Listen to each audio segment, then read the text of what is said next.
Do you know what the realm is? It's the 1,000 blades of Aegon's enemies. A story we agreed to tell each other over and over till we forget that it's a lie. What's up, ladies and gentlemen? Welcome back for another A Song of Ice and Fire video. I do apologize for taking such a long break from these videos, but sometimes I like to try other things to see what else works. If any of you would like early access to my videos and are able to show some support to the channel, then consider checking out my Patreon account. I would really appreciate that. As you all know, I have been making a video for each chapter from the first book, A Game of Thrones. In this video, we will be discussing Jon Snow's very first chapter. As of right now, we are still in Winterfell shortly after King Robert Baratheon's arrival. The chapter begins as we go inside Winterfell's main dining hall during the feast. Now we will go inside the mind of Jon Snow as we see the story continue to unfold through his eyes. Like most of the chapters thus far, this one starts off by setting up the scene. One of the things I find really fascinating about this scene is how many kings and/or future kings are in Winterfell at this very moment. Obviously, Robert Baratheon is the king at the very beginning of the story, but then we have Joffrey Baratheon, Tommen Baratheon, Robb Stark, Jon Snow, Bran Stark, and maybe even one more, depending on whether you believe in the theory or not. Anyway, shall we begin? During the celebration of Robert Baratheon's arrival, we find out Jon Snow is not allowed to sit with everyone else. This is something we did learn in the show as well. Jon's ever-so-loving stepmother, Lady Catelyn Stark, thought it might be disrespectful to let a bastard sit among the royal family, therefore, Jon had to sit all the way at the other end of the hall. Having Jon feel like an outcast in his own home definitely had a negative effect on him, but on this night, it did not bother him as much as you would think. Every once in a while, Jon Snow was glad he was a bastard, and tonight was one of them. Jon realizes this as he fills another cup of wine. Since he is sitting so far away from everyone, there is really no one there to stop him. So, Jon fills his cup, then settled back down in his seat among the younger squires and drank. The sweet, fruity taste of summer wine filled his mouth and brought a smile to his lips. In this moment, it sure is good to be a bastard. Go ahead, Jon. Drink up, buddy. Enjoy it now while you can, because life will only get worse from here on out. And enjoy it he did. Jon was finding that he had a man's thirst on this evening. Every time he would finish a glass, everyone around him would urge him to fill another. Now this is when George R. R. Martin does a great job at describing everything happening inside Winterfell. This helps us visualize the welcoming feast. The Great Hall of Winterfell is alive with sights and sounds and smells. The room is filled with a hazy smoke, and heavy with the smell of roasted meat and fresh baked bread. The walls are covered in Stark, Baratheon, and Lannister banners. You can hear the sound of music, the crackling of fire, and the low mutter of 100 different drunken conversations. When the chapter begins, they were already 4 hours into the celebration. As I said before, Jon Snow had to sit at the end of the hall, but the rest of the Starks were seated with the royal family.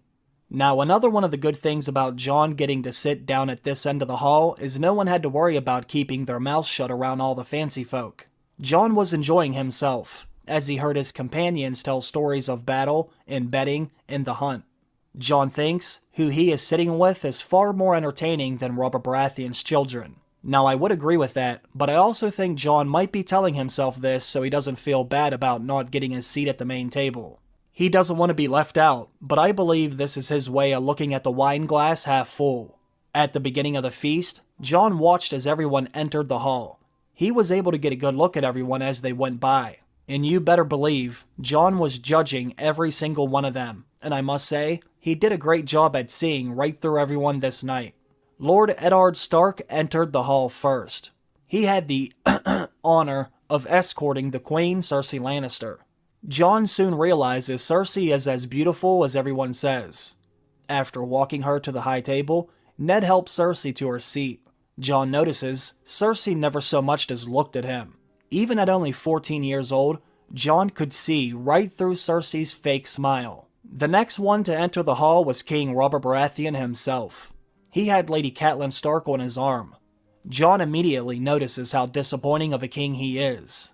Jon had always heard Ned tell stories of Robert, about how he was the demon of the trident, the fiercest warrior of the realm, a giant among men. But Jon only saw a fat, washed-up old man. All of the children begin to enter next. Little 3-year-old Rickon was first. Close behind him was Robb, who was escorting Myrcella on his arm. Jon noticed the shy look she gave Robb. Jon decided she was insipid, and Jon thought, how does Robb not realize how stupid she is? Then we'll see Jon's sisters escort Cersei's sons. Arya had to walk in with the little fat boy Tommen, who had hair longer than hers. Then, of course, Sansa came in with Joffrey Baratheon. Jon did not like Joffrey, or the bored, disdainful way he looked at Winterfell's Great Hall. However, Jon's main focus was who entered the Great Hall last. Cersei's brothers, the Lannisters of Casterly Rock, the Lion and the Dwarf. There was no mistaking which was which. Jaime Lannister was tall and golden, with flashing green eyes and a smile that cut like Valyrian steel. They called him the Lion of Lannister to his face and whispered Kingslayer behind his back. What's interesting is, Jon was not able to stop looking at him. Jon can't help but think, now this is what a king should look like. I think this could be some misdirection from George R.R. Martin. And that's because right after Jon thinks Jaime is what a king should look like, he then has Tyrion Lannister walk in next. Now, although he and Jaime are brothers, they look nothing alike. As we go through these chapters, I will show you a lot of evidence that may or may not suggest Tyrion Lannister has king's blood. The blood of the dragon, just like Jon Snow. Tyrion Lannister and Jon Snow might be related, and what makes Jon's first chapter so interesting is how it has some evidence that also indicates Tyrion very well could be a Targaryen like him. Maybe, just maybe, this is why Jon and Tyrion form an almost immediate connection with one another. Now, for those of you that might not know, or just need a refresher, let me tell you one of the main reasons why many fans believe in this theory. Let me show you what Barristan Selmy said to Daenerys when she asked him to tell her everything he knew about her father. Now, we all know Barristan Selmy is a very honorable man, so he has no reason to lie, and I must say, what he says is fascinating. Selmy says, Dany's father, King Aerys, when he was a youth, he was taken with a certain lady of Casterly Rock, a cousin of Tywin Lannister. When that cousin and Tywin wed, your father drank too much wine at the wedding feast, and he was heard to say that it was a great pity that the Lord's right to the first night had been abolished. A drunken jape, no more, but Tywin Lannister was not a man to forget such words, or the liberties your father took during the bedding. His face reddened. I have said too much, your grace. Now, if you read between the lines, Barristan Selmy more or less says Aerys Targaryen might have had sex with Tyrion's mother on the night of her wedding, many months before Tyrion was actually born. So if you believe Jon Snow is a Targaryen, don't you find it interesting that a lot of the evidence for Tyrion being a Targaryen also shows up in Jon Snow's chapters? I know I do. Let me show you what Jon notices as Jaime and Tyrion walk into Winterfell's Great Hall during the feast. Jon notices Tyrion has one green eye and one black eye. Having different colored eyes is something the Targaryens are known for, as well as having violet eyes, of course. Then Jon also notices Tyrion has hair so blonde that it's almost white. This is another thing that the Targaryens are known for. You see why some fans may start to connect these dots. Now I need you to remember this for later, because there is more evidence at the end of the chapter. Let's keep reading.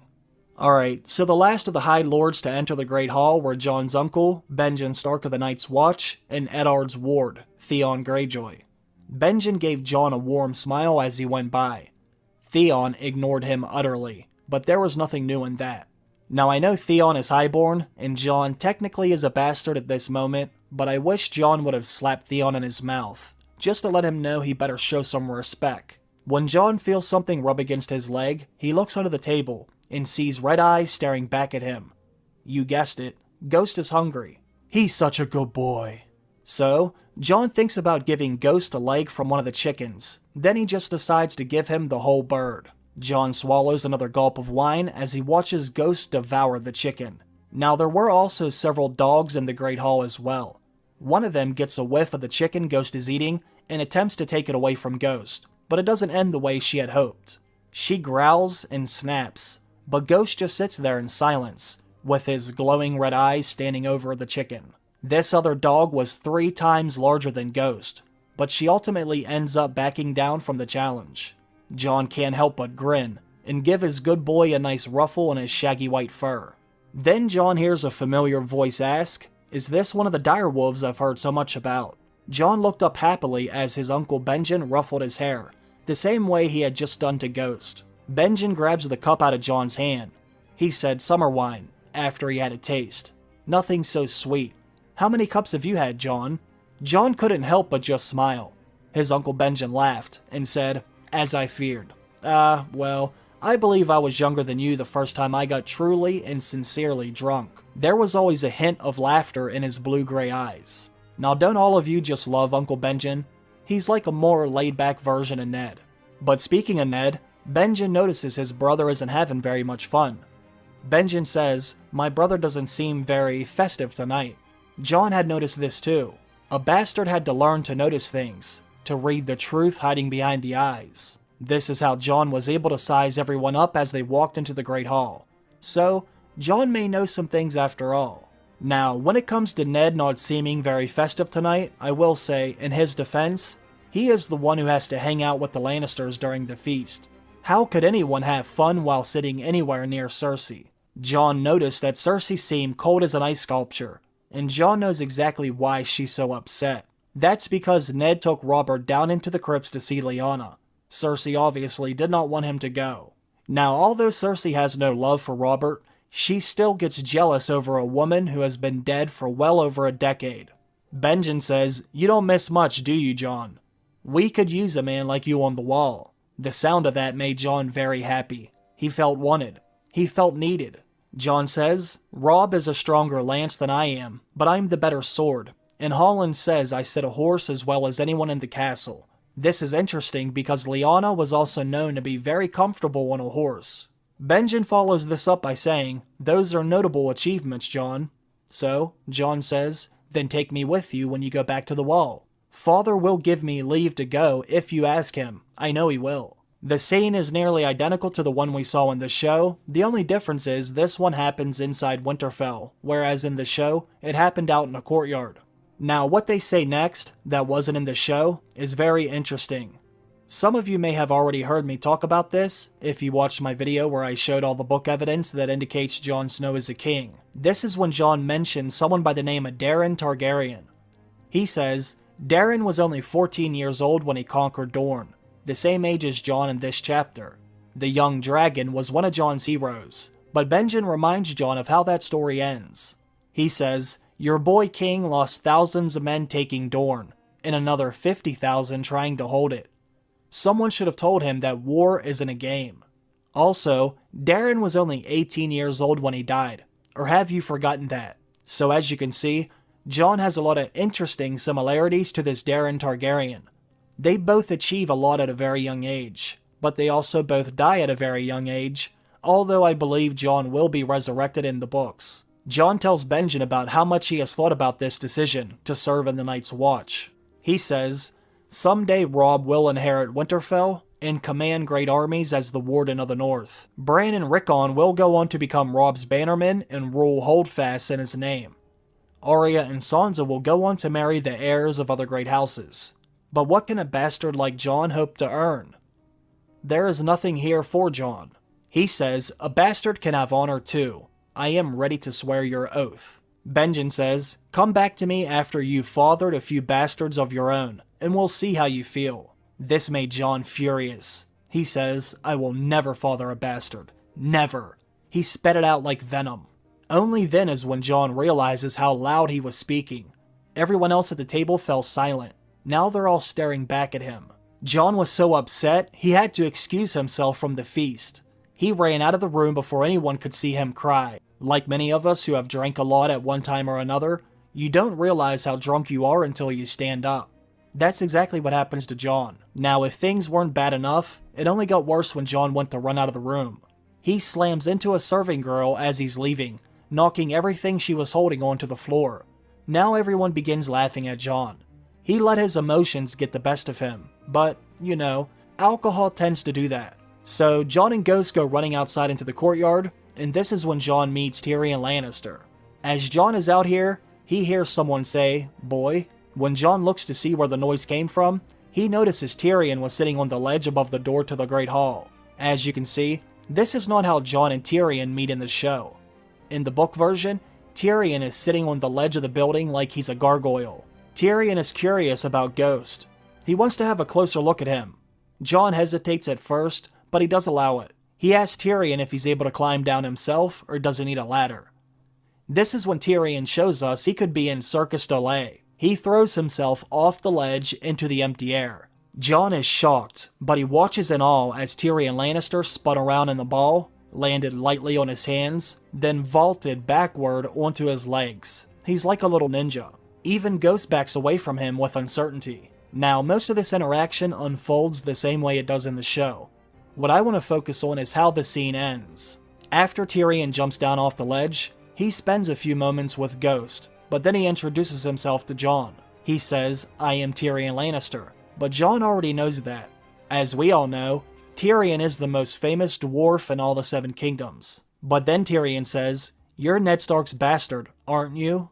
Now, we all know Jon doesn't like to be called that, but he's still very angry from what just happened inside with his uncle, so he feels even more offended than he usually does. Tyrion notices this and says, "I'm sorry, but you are the bastard though." Jon says, "Lord Eddard Stark is my father." And Tyrion says, "Yes, I can see it. You have more of the North in you than your brothers." This is something that does make Jon happy to hear. He just wants to feel like he's one of the Starks, but he doesn't let this show on his face. Then Tyrion gives him one of the most famous lines from the story. One of my favorite lines, if I might add. Now let me just show you, because after this is when things get very interesting. Let me give you some advice, bastard. Never forget what you are. The rest of the world will not. Wear it like armor, and it can never be used to hurt you. Jon was not in the mood for anyone's advice. Jon says, "What do you know about being a bastard?" Tyrion says, "All dwarves are bastards in their father's eyes." So, Jon says, "But aren't you your mother's true-born son?" Tyrion says, "Am I? Do tell my lord father. My mother died giving birth to me, and he's never been sure." Now, I'm sure most of you remember this from the show, but Tywin never believed that Tyrion was his son. He most likely knew the Mad King was his real father, because of what happened during the night he wed Tyrion's mother. Not only that, but I think Tywin was smart enough to see that Tyrion had some of the Targaryen's features, like the different colored eyes and the white blonde hair. But I want to show you how the chapter ends, because this is even more fascinating than what I've shown you thus far. When Tyrion goes to leave the courtyard, he opens the door, and the light from within the room throws his shadow across the yard, and for just a moment, it says Tyrion Lannister stood tall as a king. I believe George R. R. Martin is definitely giving us something to think about. I can't help but wonder, why are all these lines about Tyrion in Jon Snow's chapters, another character who is a secret Targaryen? I would like to know what all of you think about the theory. I've never made a video about this before, so I really don't know what my subscribers think about it. Now keep in mind, there is a whole lot more evidence than just this. I'm only showing you what was in Jon's chapter, but I will definitely show you more as we go through the other chapters in the books. I want you to leave me your thoughts down below. I would love to see what you have to say. Like I said at the beginning of the video, if you would like to have early access to my videos and support the channel, consider joining me and everyone else over on my Patreon. That would really help out a lot. Either way, I want to thank everyone for watching the video. I hope you all have a great day. I will see you again very soon. Bye.